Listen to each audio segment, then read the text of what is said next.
تاجیوں کے ساتھ مشاورت کے بغیر کوئی کام بھی ایسا نہیں کر رہے. آپ کی اگر خواہش ہے تو وہ مجھے نہیں پتا. میری خواہش نہیں ہے، میری خبر ہے. نہیں آپ کی خبر تو پھر غلط ہے نا. کیسے غلط ہے؟ دیکھیں نا چند صاحب نے آپ ثابت کریں اگلے 2-3 مہینے تک یہی گورنر رہیں گے. بولیں دیکھیں آپ کہیں 3 مہینے تک یہ گورنر رہیں گے، میں اپنی خبر واپس لے لوں. میں ایک بات آپ کو بٹ صاحب آپ نے میری خبر کو چیلنج کیا. میں آپ کو یہ کہنے لگا ہوں کہ اگر ہم نے کچھ ایسی بات کی اکٹھے تاجیوں نے مل کے، وہ آپ کو پتہ چل جائے گا. آپ کہیں 3 مہینے تک کوئی گورنر چینج نہیں ہوگا. میں صرف یہ کہہ رہا ہوں کہ ہم کوئی کام بھی تاجیوں کی مشاورت کے بغیر نہیں کرتے. انہوں نے تو نہیں کہنا کہ ساڈا گورنر لے لو سر، تسی فیصلہ کرنا. انہوں نے گورنر ہے اتنے ہے گا، تسی انہوں نے دسو گے اسی لے رہے ہیں.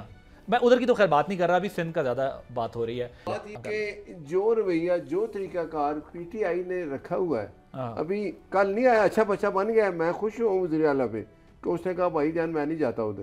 وہ آئندہ بھی میرا خیال نہیں آئے گا.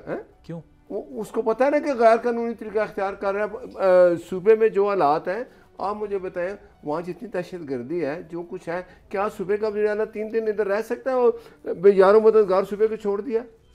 اب اس کو خیال آ گیا ہے کہ اگر میں نے وہی رویہ رکھا تو میری بھی وہ گورنر راج والی بات ہم نے تو ابھی سوچ رہے تھے تعدیل جماعتوں سے سوچ رہے تھے. چند صاحب دیکھیں تو آگے نا اینڈ میں بات، اس لیے میں نے ٹائم دیا تھا بٹ صاحب کو کہ کلیئر ہونا چاہیے. اگر وہ کام صحیح کریں گے تو ہم چھوڑ دیں گے. سر جو یہ سوچ رہے تھے وہ ہمارے پاس خبر تھی.